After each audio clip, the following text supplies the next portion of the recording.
Bienvenidos y bienvenidas a la mesa redonda que, como sabéis, estamos organizando como parte del seminario que hemos denominado Imagine Education, Seeking New Metaphors for Schooling. Es decir, la idea es invitarnos a imaginar la educación, no solamente a pensarla, porque si pensamos siempre pensamos cosas parecidas, sino a imaginarla y más allá de lo que pensamos, para ver formas, maneras de poder organizar la educación en entornos que no nos llevaran siempre a la escuela como un lugar físico, con unas clases, con unos profesores separados, con un horario separado, con unas disciplinas separadas, de 9 a 5, con vacaciones, como si ahora todos fuésemos a la sierra, ¿no? O sea, seguimos teniendo vacaciones en verano como si los niños y las niñas continuaran yendo al campo a trabajar en verano, etcétera, etcétera, ¿no? Entonces, le hemos llamado a este seminario que va por las mañanas y algunos de vosotros estáis participando, un seminario exploratorio, porque nos planteamos preguntas para las que no tenemos contestación, incluso estamos buscando nuevas preguntas que nos es difícil formularnos y que por eso llamamos taking risk, ¿no? Risk-taking, o sea, queremos arriesgarnos para buscar nuevas ideas sobre la educación. Entonces, esta sesión de la tarde hemos denominado a la mesa la necesidad y la dificultad de introducir cambios profundos y relevantes para la educación, para los sistemas educativos. Cambios profundos y relevantes, porque pensamos que no solamente es hacer cambios para que todo quede igual, ¿no? Como la metáfora del gato pardo, vamos a cambiar todo para que todo continúe igual, sino realmente que sean cambios en profundidad, pero también en relevancia, que sean capaces de dar respuesta a las necesidades educativas de la sociedad actual, teniendo en cuenta que la sociedad actual es muy compleja y a lo mejor las finalidades que cada uno de los grupos que conforman nuestra sociedad, los diferentes países y el mundo mundial, pues a lo mejor cada uno tenemos finalidades diferentes para la educación, y si tenemos finalidades diferentes, pues a lo mejor pues los caminos para conseguirlas son diferentes. Entonces, la idea es que primero hablarán las tres personas invitadas, que son los profesores, los voy a decir por el orden que van a hablar. El profesor Frank Fischer, del Centro de Ciencias del Aprendizaje de la Universidad Ludwig Maximilian Universität de la Universidad de Múnich, que ha sido presidente de la Asociación Internacional de Ciencias del Aprendizaje y de una red sobre el mismo tema. Después hablará el profesor Dennis Atkinson, que ha sido profesor del College College y ha trabajado sobre todo desde la perspectiva de la educación artística. Si no estoy mal. Sí, ¿no? Sí. Y luego está el profesor Ola Ezra, que es del Departamento de Educación de la Facultad de Ciencias de Educación de la Universidad de Oslo. La idea es que cada uno de ellos va a hablar a unos 15 minutos más o menos. Ellos os dirán el tema que han escogido para esto, siempre con la idea de cómo explorar las necesidades y las dificultades de transformar la educación. Y luego les hemos pedido que hagan algún tipo de cuestionamiento o pregunta para desencadenar vuestra intervención.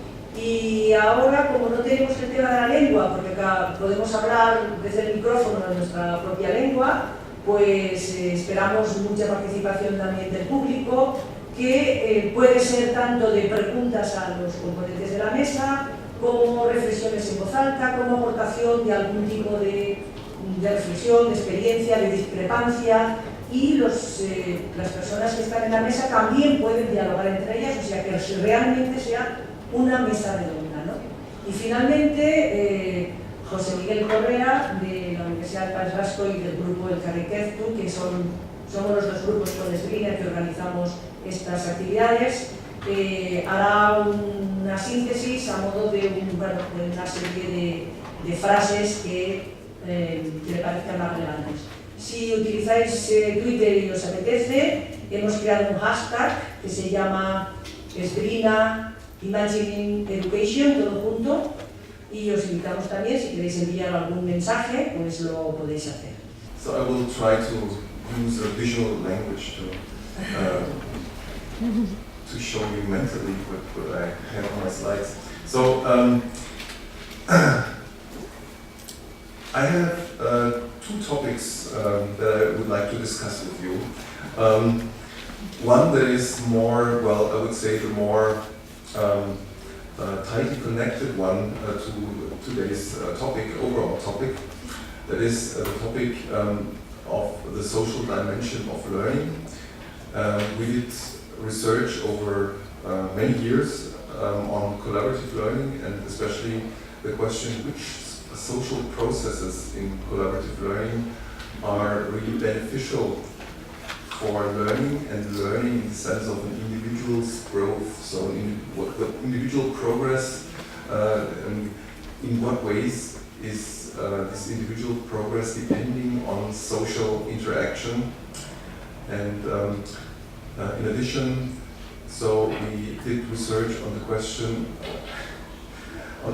of how to structure and how to shape interaction situations in learning environments, including classrooms, in order for them to be more beneficial for individual growth, in addition to having an interesting joint experience. The second topic, and this is a smaller one, but I'd still like to discuss that with you. I was impressed recently by a study that investigated excellent teachers and what these excellent teachers did differently from just quite good teachers. And they were not different in sense of years of experience, so they had the same number of years of experience, but some were really, really, really good in terms of grades of their students and in terms of reputation among other teachers and among students and among parents. The question is, what is the difference between these two groups? Maybe I quickly start with the first. So for that, a visual representation would be really quite nice, but you need about, but we should stop now to try it. You need around 50 hours. If you practice something really intensively, you need about 50 hours to reach a certain level that could be called everyday skill level. And you need around 10,000 hours to perform on a level that is considered excellent. And 10,000 hours means around 3 to 4 hours a day over the course of 10 years.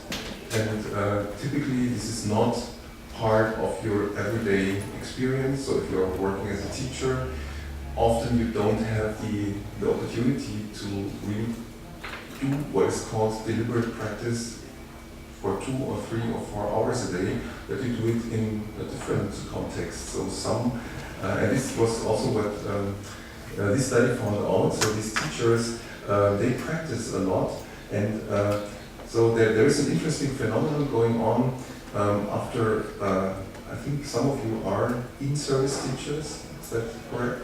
So, and some are pre-service teachers maybe, and many of you are teacher educators. And I think many of you have that experience. If you are standing in front of a class, like this situation as well, at the beginning it's overwhelming because there are so many things going on. So here's a disturbance, and there's someone who wants to go out of class, and you are responsible. Is that okay or not okay? If the second one would go out, and so on. And then after a couple of years, there's suddenly a switch, a complete change in information processing, and many teachers can, at least if you interview them, they can remember even more or less the very point in time where this took place, where suddenly you have a somewhat holistic kind of information processing. It's suddenly so I interacted with many audiences, and suddenly I have a kind of holistic experience with an audience. So you are now an attentive audience, quiet audience so far, and so on. And I will not process many individual aspects of that situation. And this is where the study found out where very good teachers and just okay teachers diverge. So the trajectories go in different directions at this very point. So if the processes start to get automated, because this is what your cognitive system is trying all day long, to automate some aspects that repeatedly occur, then the just okay teachers, they are in their comfort zone and they enjoy their comfort zone. Things are continuing with less effort, and they can work with a lower level of effort than they had to do before. And the excellent teachers did something else.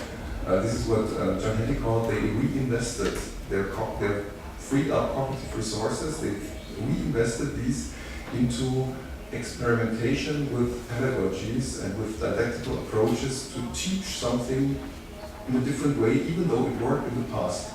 So they tried out something new. They tried to find out how to evaluate an improvement. This is one thing, and the other thing that I found really interesting is that these teachers, the excellent teachers, then start to work with individuals in the class again. So suddenly there is the potential and the capacity to facilitate the learning of individuals who need it because they are very, have a very high ability or maybe a very low ability or some difficulties with the learning. So this is one aspect that I would like to discuss with you. What can we do to have more of these excellent teachers? How can we motivate people to reinvest their free up cognitive resources and stay in a state that is not a comfort zone, that is trying out something new and being always at the border of being a bit overwhelmed by the new things in the situation, like a beginner, but they are not beginners. So what can we do in education to facilitate that? That would be an interesting point for me to discuss with you. The second point, and I have more to say about that, is the social aspect of learning. So I was very much impressed by recent books and papers coming out also from cognitive psychology that more or less have two things that are important. One thing is that they connect very tightly knowledge and action. So the idea that knowledge would sit somewhere in your brain and wait until it's more or less activated to be used, this is seen as, a bit old-fashioned idea now, also from the cognitive perspective. So knowledge is for action. If you think about this, so our capacity to build up some knowledge on our environment, if you see that from an evolutionary perspective, what is that useful for? To have a long-term memory. So many animals don't have very sophisticated capacities in long-term memory. So why do we have it? And so one answer that I would like to stress is we have it mainly for guiding our action and for understanding other people's action. And an interesting finding or an interesting group of findings is showing very clearly that knowledge is not stored in your brain outside of activities. So activity representation is very closely connected to knowledge about some subject. And you cannot really see that independently. That means if you learn something, you learn with that the very activity in which that takes place. And this is typically, and we discussed that also this morning, I would like to discuss with you, in schools, you have some activities and practices that are only valid in schools, that are only used in schools, like teacher asks something, student answers, the teacher evaluates, this is an activity, a practice that is relevant for schools. It's not used typically outside of school, or very rarely, or in very school-like situations. And the question is, how can this be improved? And this is mainly a main question. How can we use more interesting activities and practices in schools? Where do we have them from? And one answer that the learning sciences currently are exploring is the idea of communities of practice, and also of scientific communities where the teacher is part of. So the question is, how can we identify practices, social practices that can be used in the classroom or in the learning environment, however this might look like in the future, that is closer connected to meaningful activities in communities of practice, and part of that in scientific communities. So, I would like to really stress that because it's a very basic aspect. If you have knowledge that is learned in school activities, in school practices that only exist in school practices, the chance for that knowledge to be transferred in a situation outside of school is not very high. So you can, my visualization would be, I don't even have it on my slides. My visualization would be, imagine knowledge on some science topic, biology, evolution, or genetics, imprisoned in an activity representation in someone's mind, really imprisoned, so caught in an activity representation that is teacher question, student answer, teacher evaluation. And if you need that at a certain point outside of school, it will not come to your mind because it's still imprisoned in that activity representation in one's mind. How much time do I have left? Let me have it. Good. Very good. So I would have led you through a couple of slides, including science education in schools where you have groups of students working on one or several computers. I would have shown you some slides of teacher education scenarios where teachers first work alone on video cases, afterwards on work collaboratively. There was a recent work coming out that tried to synthesize what the social processes are that are really connected to learning and responsible for learning in school-based, so secondary school education, and also in higher education settings. And I found that this research was quite interesting. I would like to share that and maybe also discuss that with you. Because in many countries in Europe, currently you have active learning as something that is really, really important for education. And this framework called ICAP, I-C-A-P, by Mikichi, is differentiating that model of active learning to a substantial extent.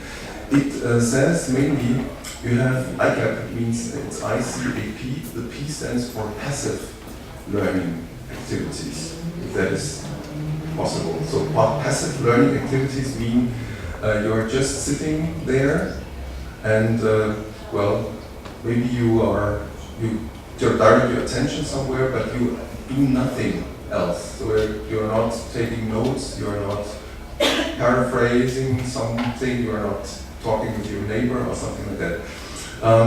And then you have an active learning activity. An active learning activity would be from that point where you take some notes or where you paraphrase something.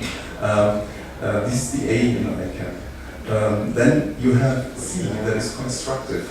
And that means that's a creation process. You go beyond what is given in the learning material and you make some inferences, you create new knowledge, go beyond what is given there. This is the C. And then the final one is interactive, the I. And interactive, or sometimes also called transactive, this means you are building on what another one created. And Mikichi first claimed that this is maybe the most relevant social process that is connected to individual growth through collaboration. So you're working together. One individual is going beyond what is given in the learning materials, so a constructive process, and another one would build on that idea with an own idea that goes further. So constructive activity, building on constructive activity means interaction or interactive activities. And this is, she did an analysis and found, of many studies, and she found that there is a quite clear relation between the different levels, and passive is the most desirable, the least desirable, sorry, I just want to check if you're still okay. The least desirable activity, followed by active, followed by constructive, and followed by interactive. So that if you want to create learning situations that are strongly connected to individual growth, try to implement interactive learning activities where students create, go beyond learning materials, generalize, do things like that, and where other people refer to it, build on it, and generalize still further or differentiate still further.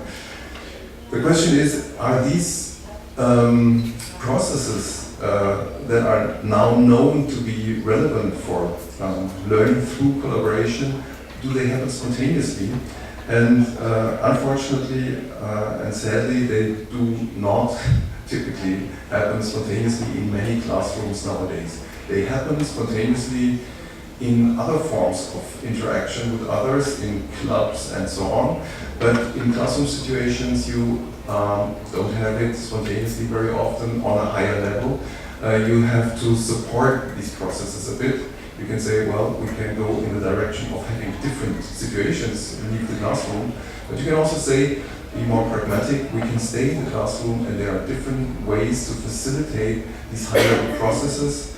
I would like to just mention the two most important ones, and the two where two groups of tools for facilitating these high-level collaborative processes. One is called awareness tools, or group self-regulation support. So you give the group information in order for the group to be able to self-regulate their behavior. So you just show that, for example, that some people in the group do not participate on an equal basis, or you just give information that some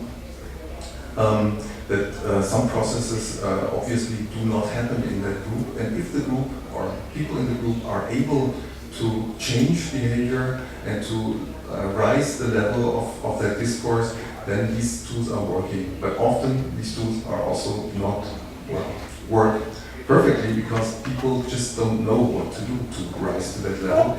And therefore, other tools like social cognitive scaffolding, as we call them, or collaboration scripts, external scripts that support support learners to increase the level of discourse beyond what is spontaneously there. So they are acting on a level beyond their current capabilities in the zone of proximal development, if you wish.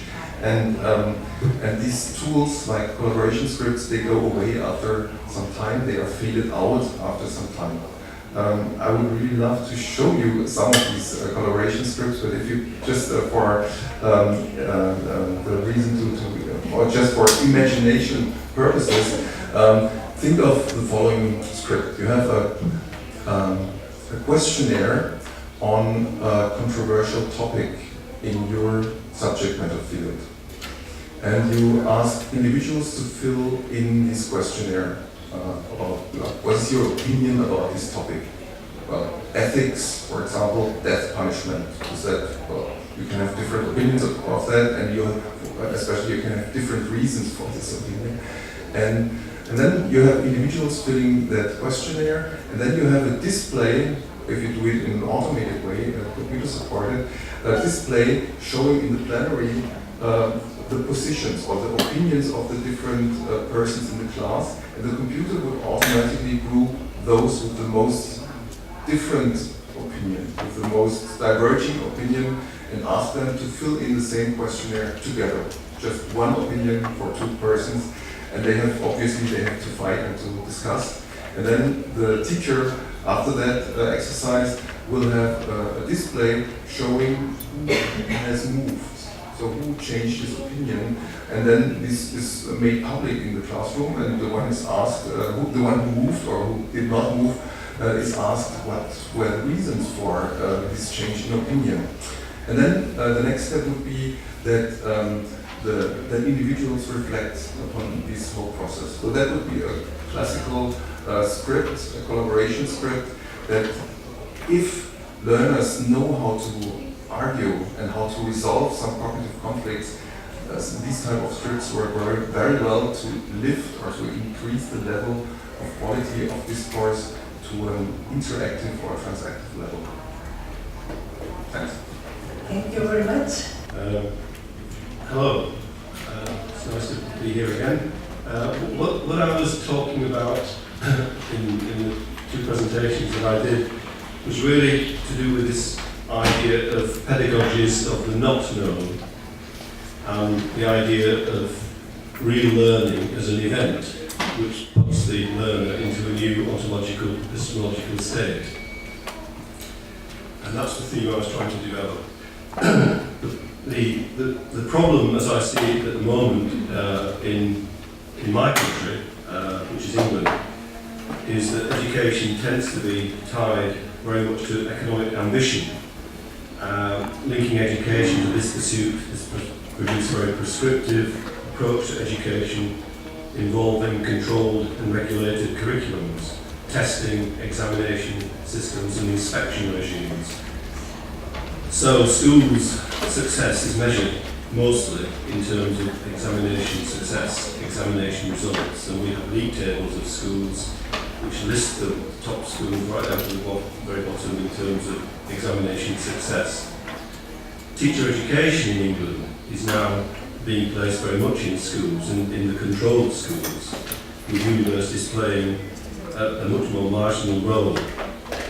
There's little, if any, debate about pedagogy. In fact, in government circles, pedagogy is a kind of forbidden word.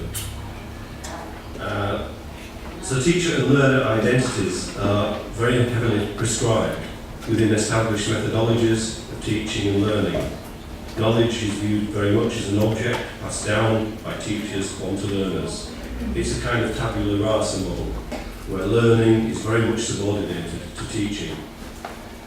This is not to argue that education linked to economic ambition, examination systems, etc. is wrong, but that it should not totalise education policy and learning, in my own view. My position, therefore, was to try to think about pedagogy in learning not in terms of prescribed pathways and endpoints, but more in terms of an adventure in which the notions of the not known and the subject yet to come are important, rather than known subjects. Here, teaching becomes subordinated to learning. The aim of pedagogical work, therefore, is to try to respond to the immanence of learning, to the different ways in which children and older students learn. This suggests then a pedagogy which is not dominated by the transcendence of knowledge, but one which can respond effectively to events of learning as and when they occur. In other words, it's trying to deal with what I call the thisness of learning. Engaging with different ways in which children learn can extend a teacher's understanding of pedagogy. This means that pedagogy is not a static form of knowledge or practice, but a process which is always evolving. It really demands a spirit of anti-pedagogy, so as not to be trapped into set procedures. This means, of course, that teachers, with the help of others, and we talked about this a lot in terms of networking, need to be continually developing their practice so as not to become trapped within established methodologies, forms of knowledge, which may be relevant for the learners in the worlds in which they live. This idea of an anti-pedagogy can then be considered in terms of what I call a pedagogy against the state, against the ontological state, in which so you have an event of real learning as opposed to normative learning, suggests that someone moves in terms of their ontological, epistemological state. A pedagogy which is also against the state of knowledge. So not to be trapped by states of knowledge, but exploring pedagogic knowledge constantly as one evolves through practice and so on. And also pedagogic against the political state. So trying to develop ways of working together in networks to avoid the kind of hierarchical vertical structures of governance, and to try to develop more horizontal structures which involve teachers, parents and others who would be interested in education, teaching and learning. So it's, in a sense, moving away from these hierarchical structures where power lies at the top and is filtered down and very much centralised in my own country, into something which is a more democratic, more emancipatory form of local governance, of local action, local practice. And so we need to develop new publics of education, which involve teachers, parents, universities and others who can bring their own different expertise to inform pedagogical practice. It also means that we look critically at schools in order to consider the kind of learning communities we want to establish in schools, hopefully in terms of the idea of a public good, rather than just in terms of economic ambition. So we can can we rethink the way in which schools are organised in relation to knowledge, in relation to teaching, in relation to learning, in our current and our future worlds? Can we relax away from hierarchical structures that govern schools and educational policy? Can we develop more horizontal structures, horizontal networking, in which a collection of people come together to develop approaches to teaching and learning? I think that's kind of brief summary. That's a kind of brief summary of what I was trying to talk about. So I've not taken 15 minutes, so. Good, then we have more time to discussion. Thank you very much. Thank you for inviting me. I will build on a little bit what Dennis and Fred has said, but I will try to raise some issues from my point of view and from the research we're doing in Oslo. I'm a professor in the Department of Education at the University of Oslo. And the theme for this session is quite ambitious in the sense to raise some issues around profound and relevant change that we need to address, which is very important, of course, but it raises quite complex kind of problems and issues. But I think it's very important to discuss them like we do today, to raise some of the core challenges we face. From my position as an educational researcher in Norway, Norway is a country where we've had developments in the last 20 years, which has, and the policy discourse around education has been very dominated by studies like the PISA, TIMSS and other of these international sort of measurements of performance among certain groups of students and certain key competences or areas of or domains, subject domains in schools. And sort of that has dominated, and to a certain degree still dominates the discourse around discussing the future of education and schools in our country. At the same time, we have very good access to technology. All students have their own laptops or computers in schools and at home. So technology sort of has been focused on within the last 15 years as ways of implementing and so forth to get access. The big question is still, how do we use it and how can it has an impact on our schools and the learning activities in schools. And in a moment, we have another discourse that is coming up, and we have a governmental committee at the moment, which I'm linked to, which the name of that committee is the Future of Schools. So our government is now seeing more and more clearly that we need to raise a public awareness and a public discourse around future of learning in our country. Norway is very well off with oil and so forth, but that will run out in a few years. So that the question is, how do we become a knowledge society, and what role does schools and education have as part of that? So we have at the moment parallel kind of discussions around the future of education and how to position the best possible way our schools to address sort of future challenges. At the same time, we also have research that shows that schools have fundamental challenges in the sense that at certain levels students are struggling for motivation, especially in lower secondary school, which is in effect in other countries also. That schools sort of become more and more irrelevant in certain respects for students at certain levels of schooling.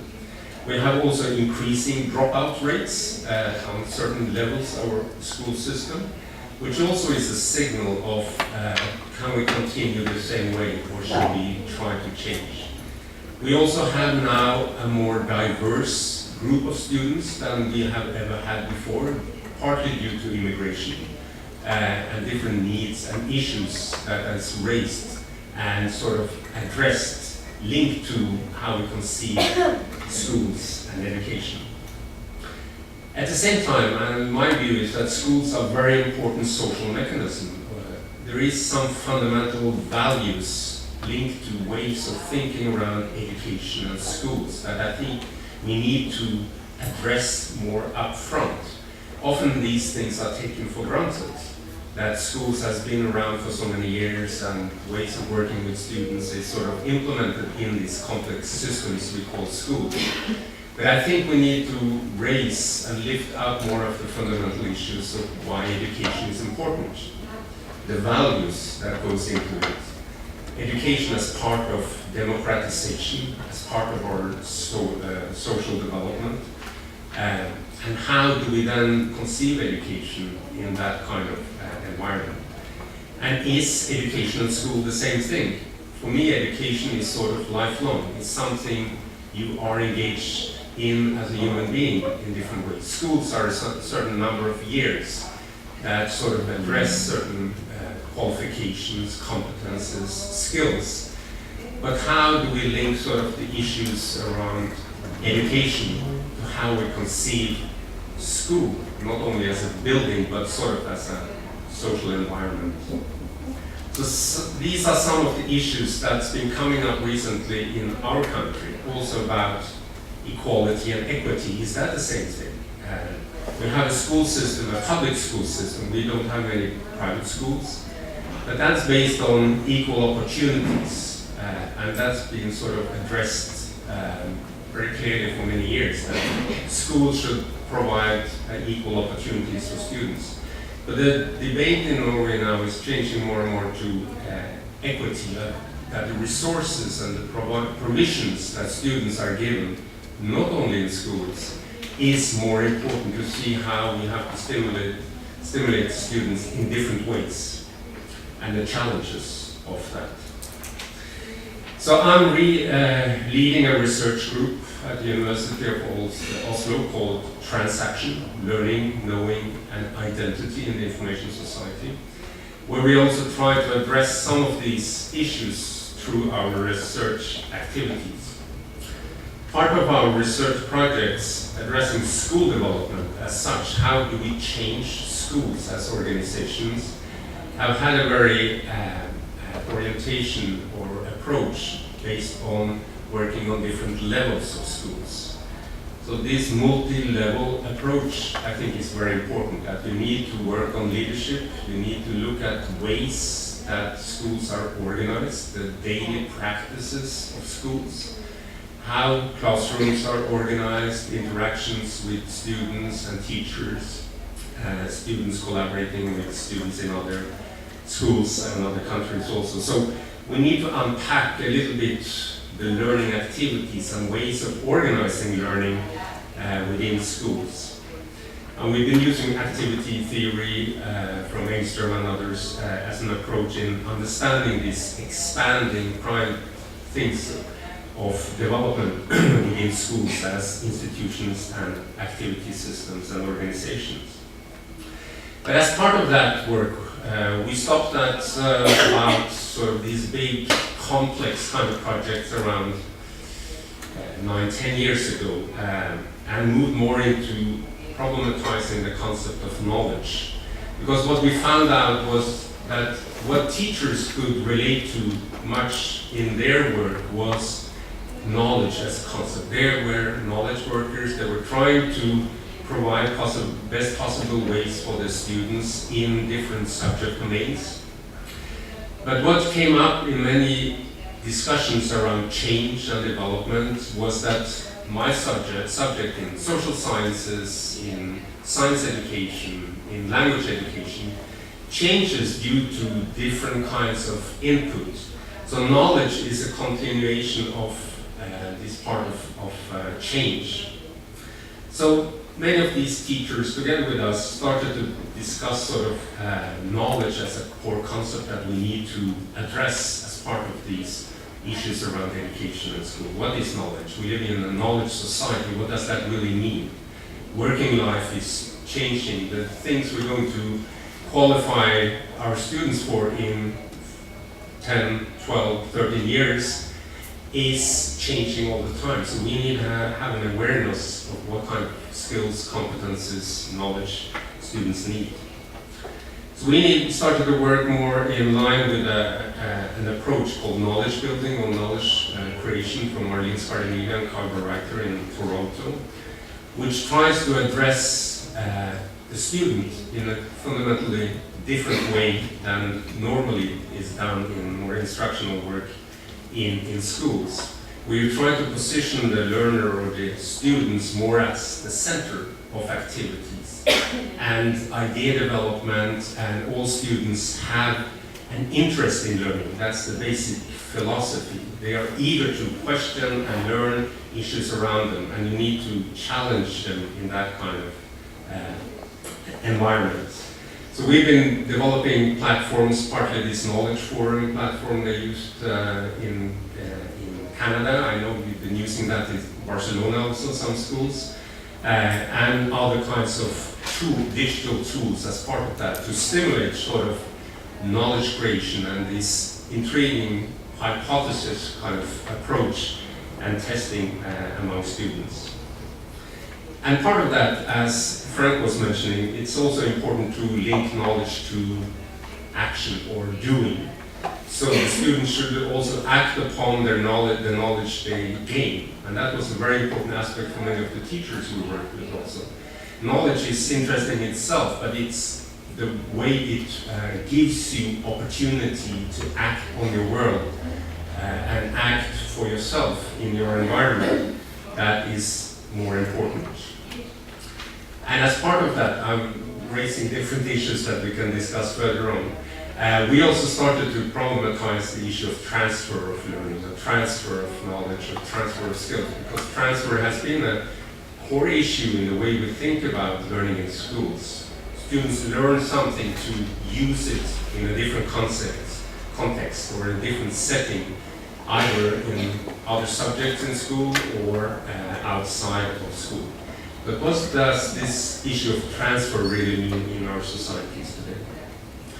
So these were some of the issues we brought up in some of our research. And more recently, we've been working also on, linked to some of these things, on what is now called 21st century skills, which is a very problematic kind of term, but it's come up very strongly through policy about what kind of future competencies do students need in today's societies, and how should education provide for that. So many of these issues that I've been involved in, one called Assessment and Teaching of 21st Century Skills, which Microsoft, Cisco, and Intel initiated, tried to address some of these issues of what are these competencies that are important for the future. So some are familiar, like problem solving and so forth, and other competences have become maybe more important, like collaboration, like creativity has come up, like initiatives, and try to test out theories to combine them in new ways as an interesting aspect of that. But what came out from some of that research I was doing internationally was that one of the fundamental challenges that our school system has is linked to assessment. And the way we think around assessment, what is assessment and how do we do assessment in our schools? So many countries have quite complex kind of testing systems, like in the UK more than in my country.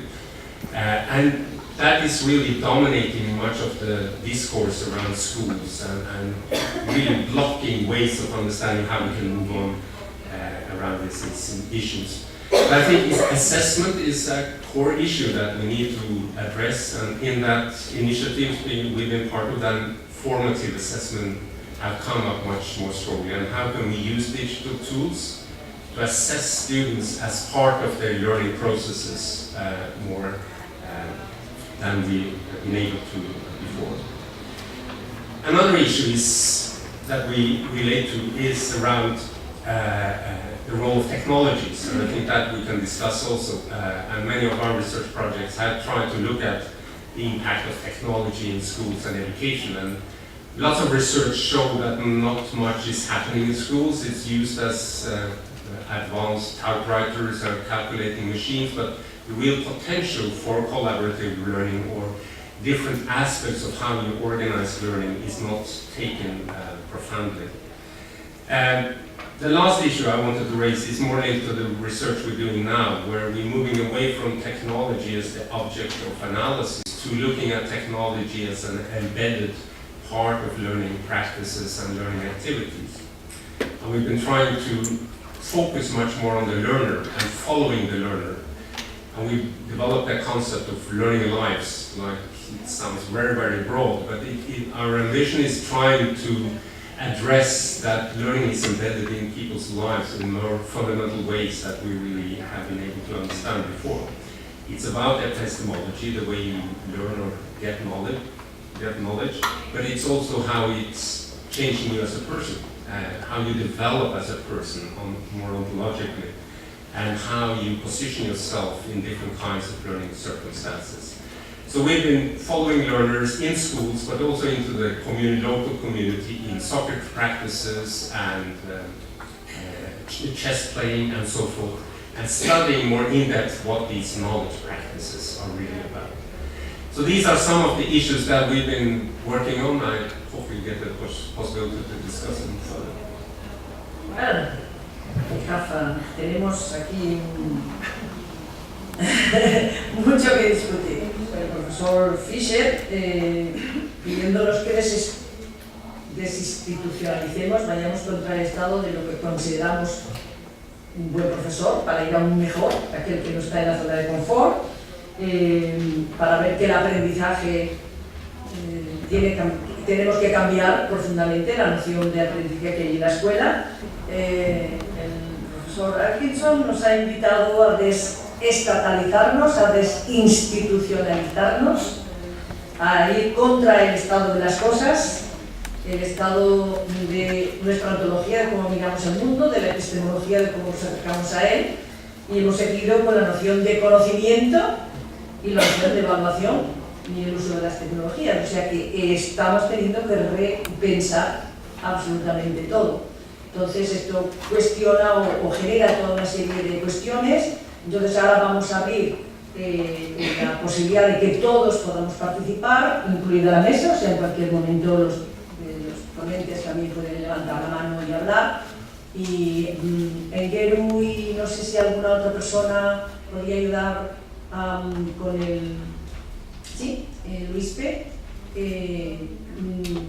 Tranquilamente levantad la mano, poned vuestra reflexión, vuestra experiencia, lo que queráis, y vamos haciendo una conversación. ¿Quién empieza? Fernando Hernández. Thank you very much for the conversation you have organized. question is to put in conversation to Frank and Ola. And I'm going to speak in Spanish for the audience. Porque así como Frank ha puesto el énfasis en cómo aprendemos mejor, o qué sabemos sobre el aprender, Ola ha planteado que están investigando cómo el aprender se organiza en las escuelas. Entonces aquí hay una transición muy interesante sobre el aprender en la investigación y sobre el aprender en la vida diaria. Entonces sería muy interesante poder conversar entre los dos qué emerge de la investigación y qué se encuentra en las escuelas. Y en qué medida las escuelas se resisten a dialogar con lo que sabemos de la investigación o lo incorporan. Porque hace años una investigadora de Estados Unidos, una cosa que señaló es que nunca habíamos tenido tanto conocimiento, cómo se aprende mejor, pero nunca había pasado que las escuelas fueran tan reactivas a incorporarlo. Entonces yo creo que aquí hay un punto, entre las muchas cosas que se han hablado, de diálogo muy interesante. O sea, ¿qué sabemos cómo se aprende mejor y cómo en realidad se está entendiendo el aprender dentro de la escuela? Entonces, en la medida que Ola está trabajando en esta dimensión, si podemos sacar elementos que nos puedan ayudar precisamente a esa idea de cambio que planteaba Juana en la mesa. Gracias. Yo tal vez únicamente añadiré lo que preguntaba Fernando, tanto para lo que estamos viendo sobre cómo aprendemos mejor, tanto como el ver cómo se propicia el aprendizaje en las escuelas, también añadir únicamente no hablar solo de la escuela, sino sobre todos los entornos de aprendizaje que rodean la escuela, y tanto desde la investigación como desde el cómo desde la pregunta, la reflexión de cómo se aprende mejor, el ver también los lazos, los puentes que se establecen entre el aprendizaje formal de la escuela y el informal, ¿no? La forma de mejorar de las instituciones. Gracias.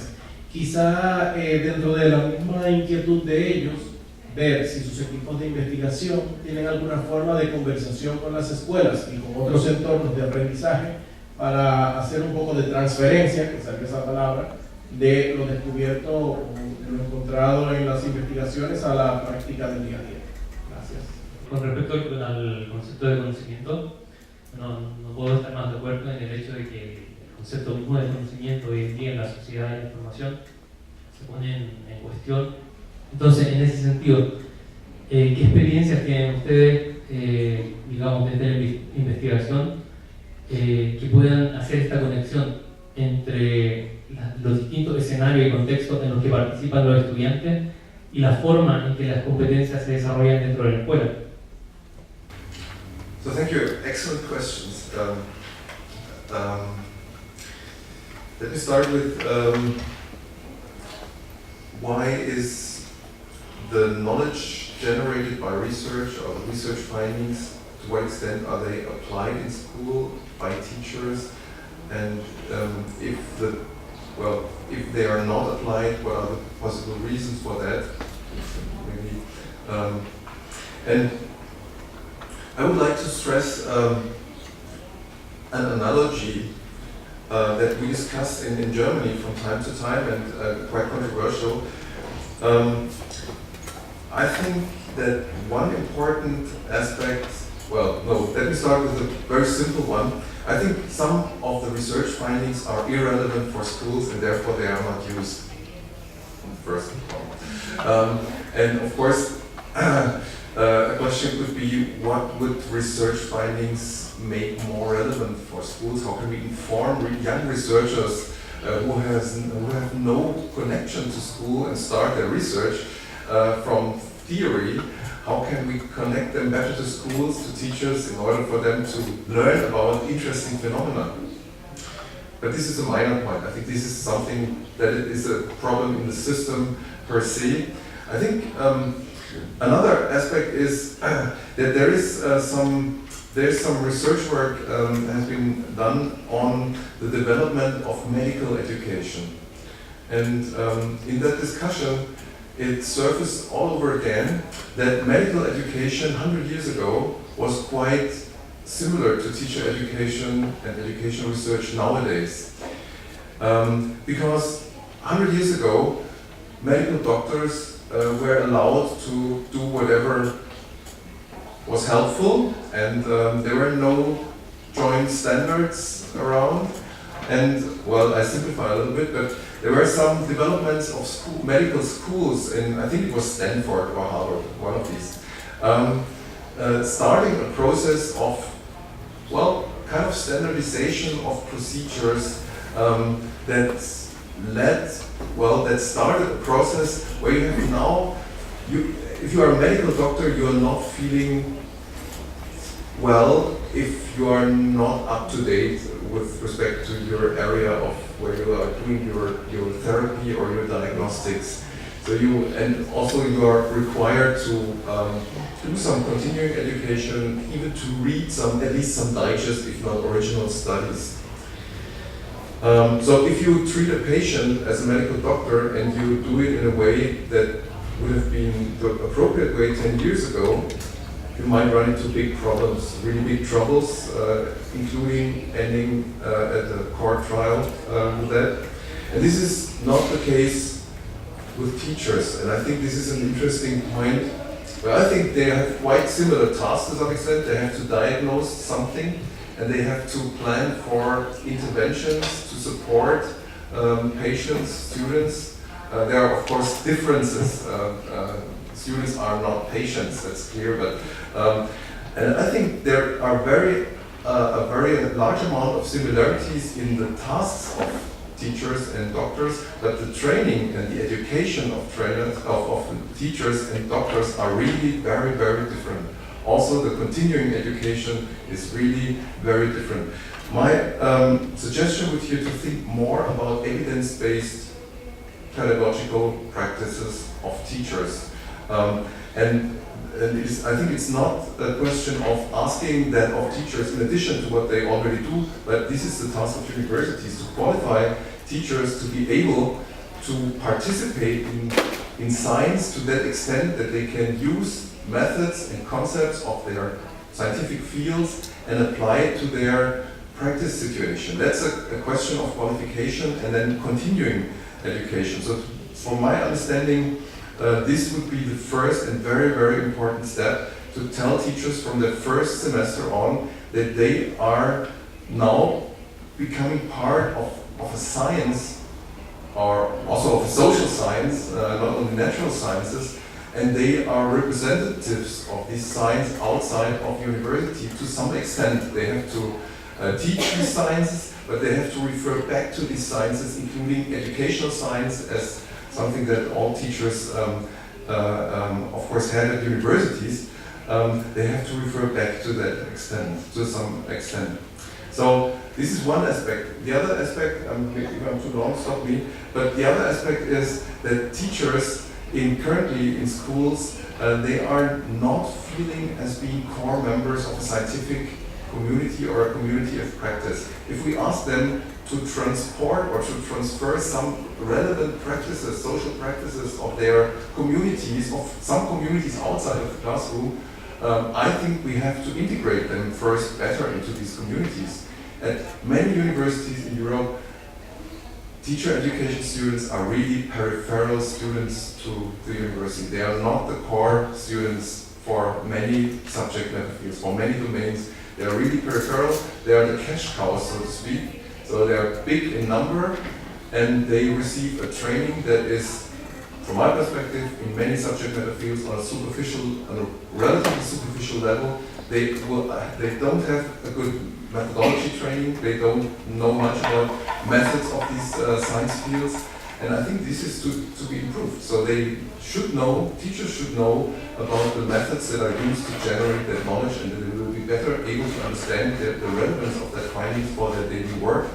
And they should be better integrated in the social processes of their sciences to be also able to transfer some of these practices into the school setting. Well, good questions and important ones. I'll just link up to a few of them. From what Frank said, I'm also agreeing that I think it's a challenge for research, but also for teachers to make this link and get sort of an informed understanding of how we can develop. And I think also there are mechanisms now that makes this more apparent, at least in my country. But I remember one report by a National Science Foundation in the US called How People Learn, John Bradsford and Anne Brown and others wrote, where they sort of brought teachers, researchers together to write together a report about how research can inform us of how people learn. And then they made a point of how we organize schools is not in line with what research says about how people learn. But I think in that period, from around 2000 up to now, we've become more aware of we need to make that sort of link. So many of the research programs we have in my country now from the National Research Question Council has one paragraph where you have to state how you're going to use your research to schools, how you're going to implement it in school settings with teachers. So it's more a must in many of our research projects that we have to sort of develop our findings in a way that can have an impact on schools. But it's also like in Finland, many cities to Finland, in a way teacher education is portrayed as one of the key important aspects of why they succeed. And part of that is that their teachers have a master's degree, and they have a strong emphasis on the ability of teachers to also read research, to keep up to date within your field. A problem for many teachers is, of course, time. When do you get the time to sit down or get sort of updated within your specific subject domain? But there are mechanisms, just to say that try to address this linking between research and practice.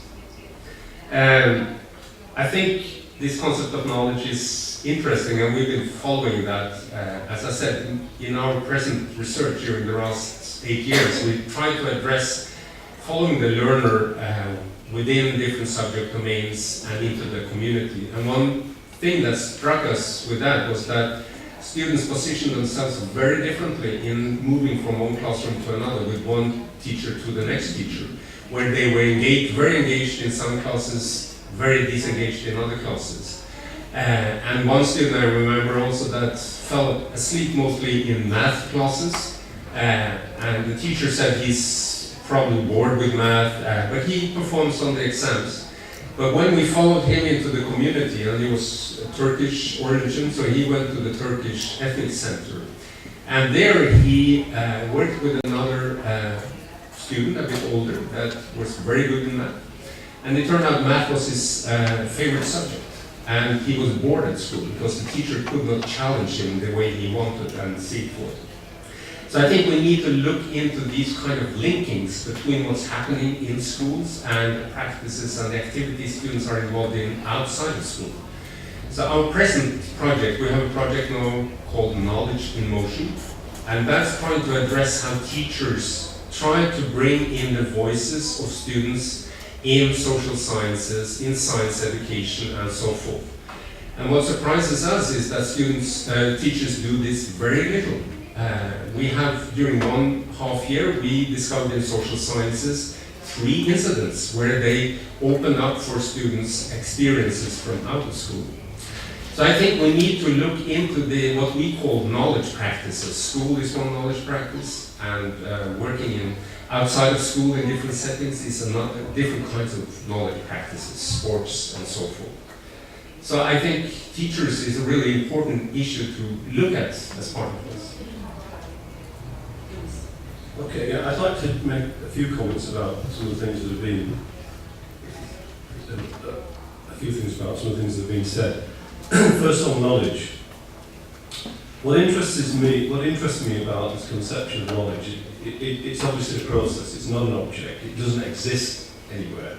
It's a process of human development. And what I'm wary of is knowledge as predication in the pedagogical relationship. So one must be careful as a teacher not to predicate particular forms of knowledge upon the way in which children learn. What I'd like to do is to reverse that and think about the singularities of learning. So children will learn in different ways, We don't know enough about that. We're ignorant. But they will learn in different ways.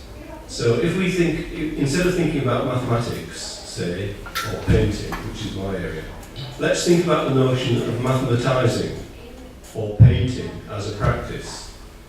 And each child will mathematise in forms which teachers sometimes won't recognise. In other words, the pedagogical adventure, the pedagogical quest, or the pedagogical research, if you take my meaning, is to do with expanding how we understand mathematics. So we don't understand mathematics from a predicated body of knowledge when we're looking at learners. We try to look at each learner's ways of mathematising, which in turn has that pedagogical effect of extending how we understand mathematics. Do you see what I'm trying to say? So you're working from the learner and the learner's own ways of making coherence of their experience, and people make coherence of their experience in many different ways, some of which I've already said we don't understand.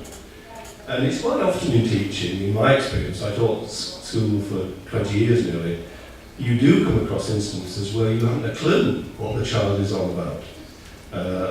It might be a strange drawing, it might be a strange way of understanding, strange, it's interesting I'm using this word, way of trying to solve a mathematical problem. And I can give you instances of that. I won't bore you with that. So knowledge, that relationship between knowledge and learning seems to me something crucial. And I'm wanting to suggest a movement where you invert the situation from knowledge being seen as a form of predication, and to try to deal with the singularities of the ways in which children learn. So, then that raises issues for me, this notion of predication. It's to do with becoming a teacher without being a teacher. The notion of being a teacher seems to suggest a form of predication about teaching. Becoming a teacher is to do with this notion of expansion through this learning, this pedagogical learning of events of learning that are occurring before your very eyes. So it's a kind of inversion of how we've traditionally seen the teacher as the giver out of knowledge, this tabula rasa model.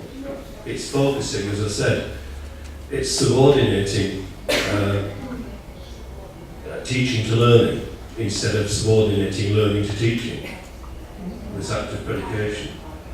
And I think this also applies to researchers. When researchers conduct research, they often work from particular methodologies which predicate the forms of research they're doing. And so there is a need, it seems to me, for researchers to act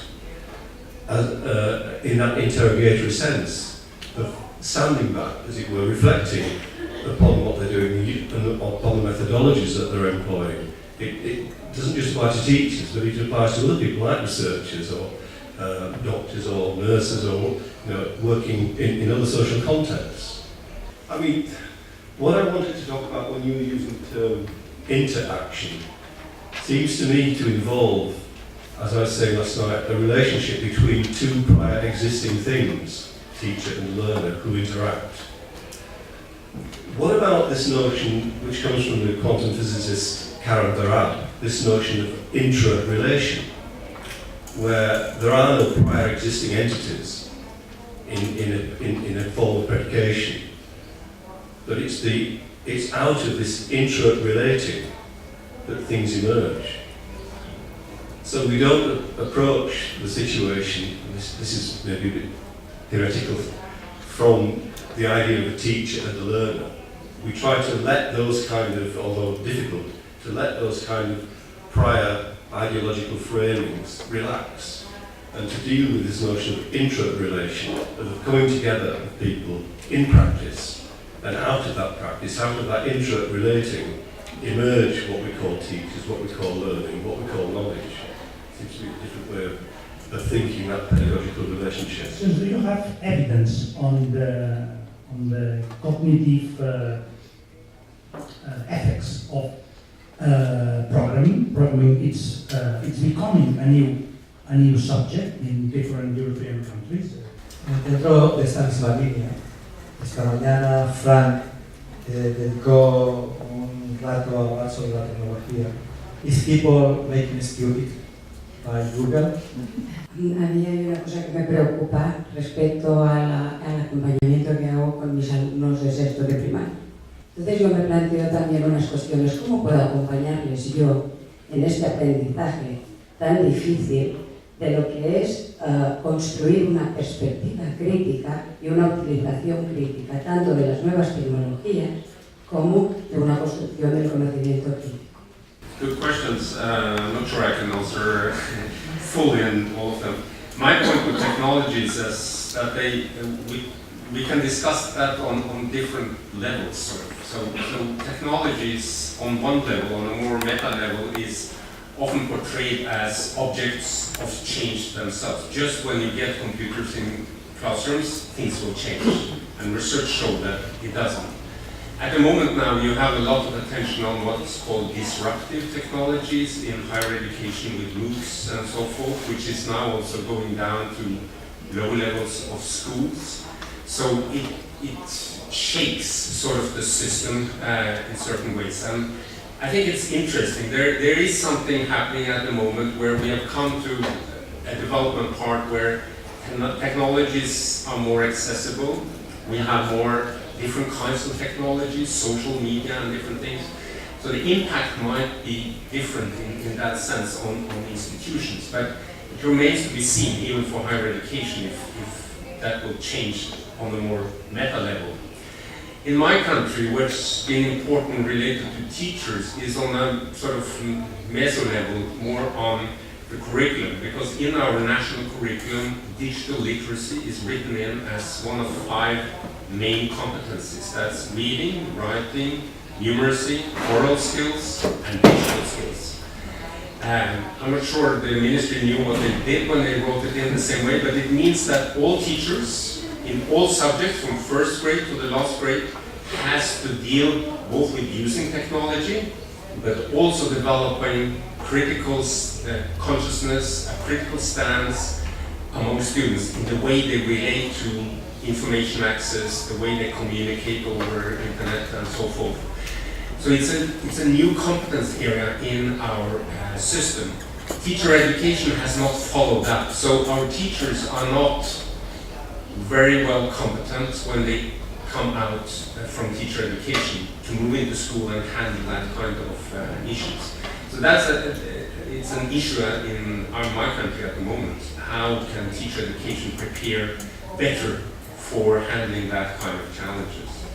And then on a lower level, on a micro level, we have many good examples of how teachers and students use technology in different ways in different subject domains, and which can change quite fundamentally the way they collaborate and work within classrooms. They get access to programs that were not in physics or chemistry. They can do experiments within programs and so forth, and get access to deep learning, because that's an issue linked to technology in our country, that we have a curriculum with a lot of superficial knowledge, but we need to go more into deep learning. Part of that is also, as you mentioned, this cognitive ethics of programming. I don't have research showing that, we don't do that. But it's been coming up as an issue of that programming, again, is important in itself. And it comes more from what's called the power of arithmetics, that the programming languages govern how we deal. I mean, Facebook, all the thing we put on Facebook is sort of in a programming language, sort of. So we fed back through Google or Facebook in certain ways. And students need to understand those kind of programming languages to understand what technology is all about.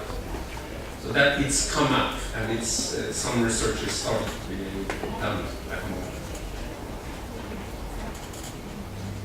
I don't have a lot to say on this apart from the same situation in England is happening in relation to Ola's first point, that the children in schools at primary and secondary level are expected to develop skills using new technology and so on and so forth. but there are no such rules in teacher education, although students do have those competencies, but there's no kind of strict government insistence that they do. So that's the same. In my own subject area, art education, obviously digital technologies have transformed in many ways the way that kind of practice is happening. And the interesting thing about the new technology is the communication links with people in other countries, with learners in other countries. So many of our students on teaching practice, for instance, are doing projects where they may be talking, where the children, may be talking to people in India or Australia or Sweden or on projects that they're developing together. Now that could have happened years ago. So you have these exciting innovations. I do bear in mind what Frank was probably going to say about Google, but the use of new technology, and I think it is changing in terms of the way children learn. But it also, I think, has really important consequences for teachers to set up networks against the kind of prevailing economic agendas that I've spoken about. There is a possibility now with new technologies to communicate with teachers in one's own country, but elsewhere in other countries, to develop thinking about pedagogy, to develop pedagogical practices, and so on and so forth. And I think if those kind of links could be maintained, it forms a kind of power base, which at the moment we in England are lacking. We used to have communal groups of teachers meeting years ago, teacher centres where pedagogy was discussed, debated, ideas were put together, teachers met regularly. That disappeared in the mid-80s because everything became very centralised and controlled by government. These new technologies, it seems to me, offer a way for teachers not only to develop networks which they wouldn't have been able to do in the past. So that's something.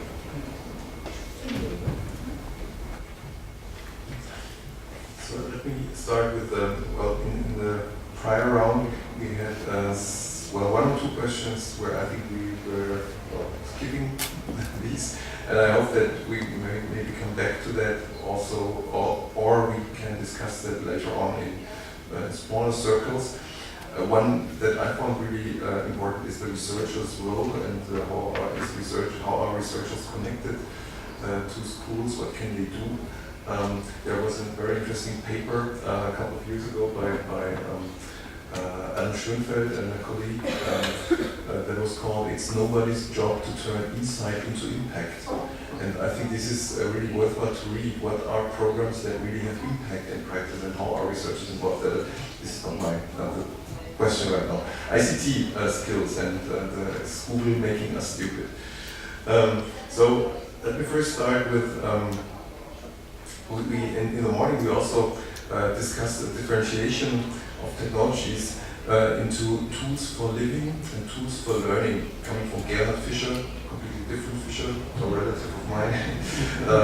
He's working at the University of Colorado in Boulder. He's a computer scientist, and he distinguished the two, and he says, well, some technologies are there to stay, they will be there forever, like for people with some disabilities, like hearing aids. This is technology that is supposed to stay. Other technologies are there to initiate some learning processes, and then are supposed to fade away, go away after some time. And these are the tools for learning. And Roy P. called the same thing artificial intelligence versus scaffolding. So scaffolding would be the thing that goes away after some time, like a crutch. If you don't need it anymore, you throw it away, or these little wheels on the bicycles that kids use. At a certain point, they are a hindrance in further developing your skill if you don't remove it. I think this is a very important distinction with respect to technologies. The Google effect, I think I agree mostly with what Ola said in that respect with the different levels. And this is a very concrete level. Is Google making us stupid? And there was a newspaper article, or was it an article on the web that was very often cited and read. It was not a scientific article, but it was a kind of self-observation by a journalist, I guess. Was it because now? Okay, so then it was not a journalist, but a famous book author on some internet, well, let's say, issues. And and I think there is, in the morning, I was presenting the results of a study that appeared in Science by Daniel Wagner and colleagues,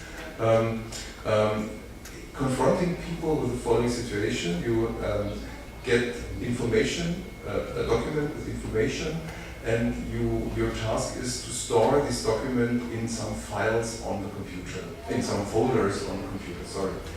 And half of the participants of this study received the additional information that after they have stored that information, they will have no longer access to that information. And the other half of the participants got the information even after they stored that information in that drawer, in that folder, they will have continuing access to that information. And they analyzed what the outcomes with respect to individual learning were, and there were really big differences I mean, you can guess what kind of differences they were. So the main difference was that students who knew or who assumed that they will have no longer access to that knowledge, they knew quite something about the content of this information. And the students who assumed that they will have immediate access to that information later on, they knew where the information were located. So where they saved it, in which folder they saved it, so in order to be able to access that folder again. And to transfer that to the Google situation, the latter situation is Google, the Google search engine situation. It's even less complex. In that case, you don't have different file drawers or folders. It's just one little window where you can find everything. And so taking that one step further, that raises the question, if you Google something and this information is quickly at your disposal, then you don't use your memory system, your information processing system. And this information processing system, like your brain, is growing with use and with the effort you put in. And it's shrinking, let's say, it's getting weaker if you don't use it, like your brain. So brain researchers would typically tell you, use it or lose it. That's a very simple rule. And this is the very same thing. If you have a skill and of, for example, memorizing phone numbers of your department, of your colleagues, and if you now start to Google even these numbers and don't memorize them again, because you know this is one, well, I type in the name and I have it at my fingertip. This is helpful as a tool for living. It's not used as a tool for learning. And therefore, I mean, that's a skeptical position, but that would mean that this skill of memorizing some information would be weakened. We know from recent learning strategy research that it's especially the retrieval of information that is helpful for your memory. So if you retrieve information yourself, that's good. If you retrieve information via Google, that's also good, but it's not helping your skill of retrieving something from your memory, but it's rather weakening that skill. That is my, well, this is a claim now. I think I hope that there will be a lot of research beyond that one study that was published in Science. It was a quite nice study, but I think the empirical evidence is not as strong at the moment. But researchers like Elsbeth Stern and others who are deep into cognitive research and also neuroscience research, they would recommend you, if you go to Google, try first to come up with an own answer to your question. Just use your brain before you type into Google. Then you still can validate your what you find in your memory, but this would keep your strength on a certain level. And then let me quickly speak also to the skills of teachers. I think what is often, you hear that from ministries of education as well. So now we have an internet generation there. Do we still need to train these teachers in using technologies? Because all of them have their mobiles and they know everything. But what we know is that they are not, teachers also of that generation who are now in pre-service phase, they are not very knowledgeable, not very skillful, as Ola already put it, in using these to support the learning of others. This is a completely different task. Of course, you need a bit of technical knowledge, but this is not what it's about. So what can be done? What we do at LMU in Munich is we have a three-layer or three-level system. We have a very basic introductory training of only 2 times 90 minutes for all of the 1,500 teacher students that we have per year at this university.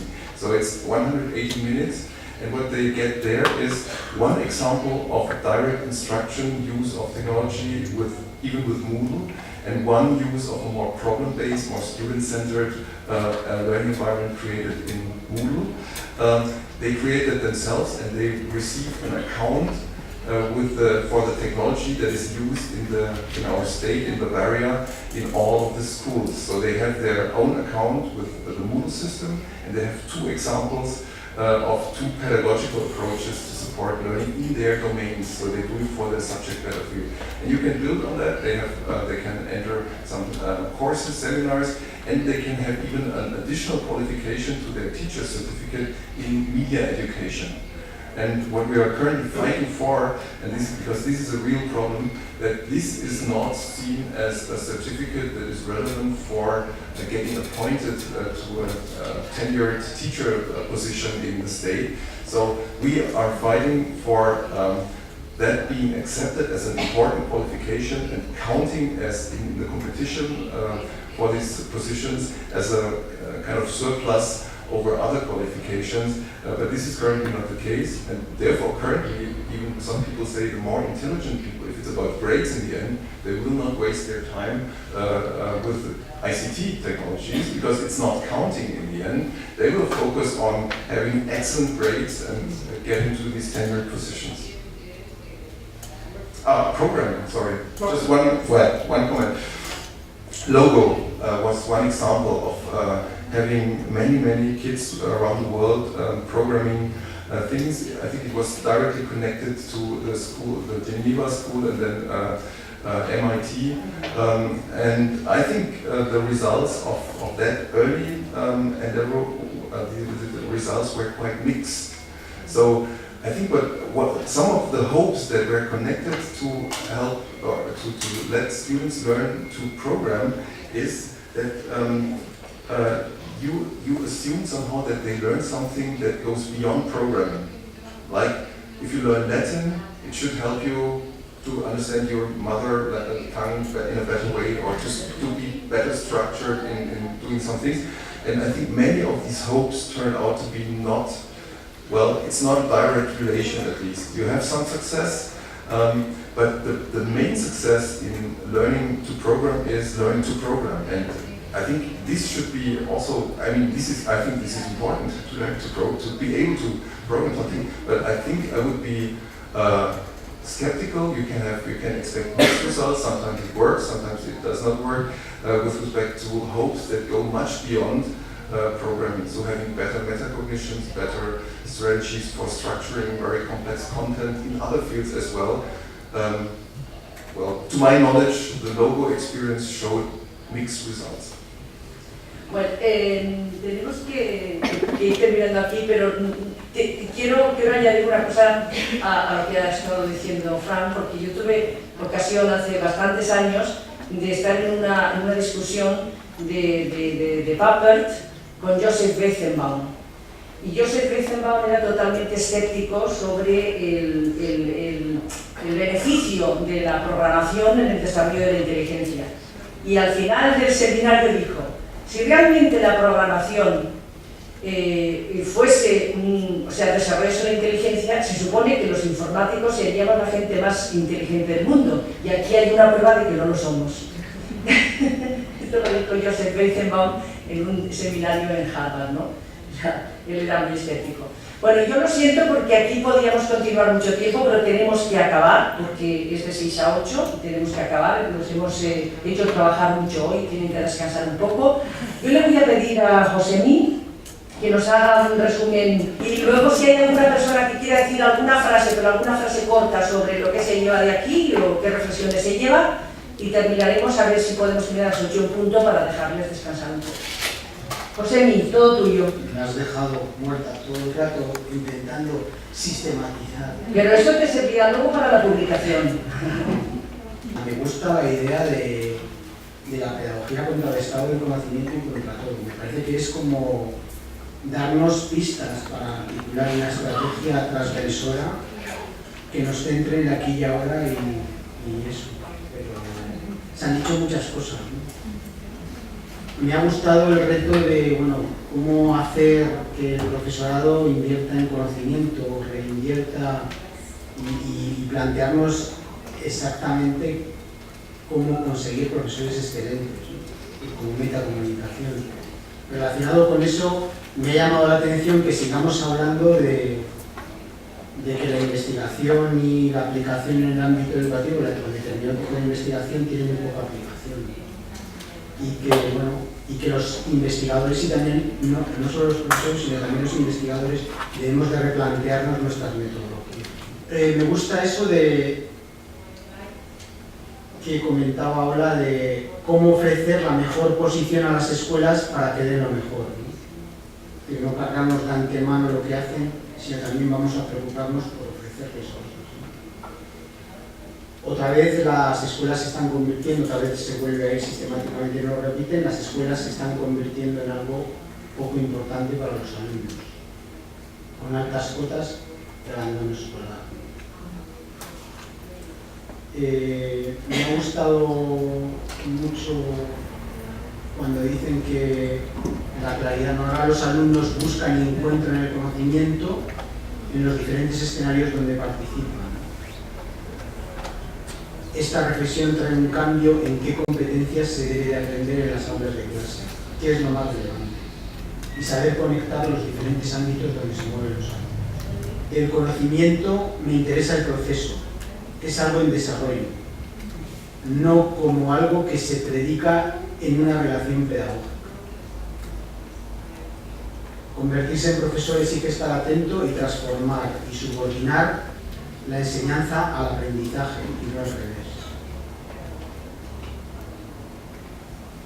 Me preocupa las preocupaciones de mis alumnos sobre cómo va a ser su vida. Yo me planteo cómo puedo acompañarles en este aprendizaje tan difícil, de construir una perspectiva crítica de las tecnologías. Los profesores no son competentes cuando salen de magisterio y es importante el problema de cómo pueden hacerse competentes. Debemos profundizar más en el conocimiento sobre la tecnología, su aportación al aprendizaje y en su dimensión ética. Por mi parte. Pues vamos a abrir, si quiere alguna persona, pues otras personas solo si quieren darnos un poco de, bueno, qué se llevan de aquí. Muy rápido les voy a pedir, por favor, aquí tenemos una mano. Estábamos comentando que con Raquel, que hemos escrito en un Twitter unas palabras claves, pero como no había muchas, hemos puesto poquitas. Hemos puesto interacción, trabajo colaborativo, sociedad del conocimiento, motivación, diversidad y creatividad. Gracias, María. ¿Alguien más? Sí.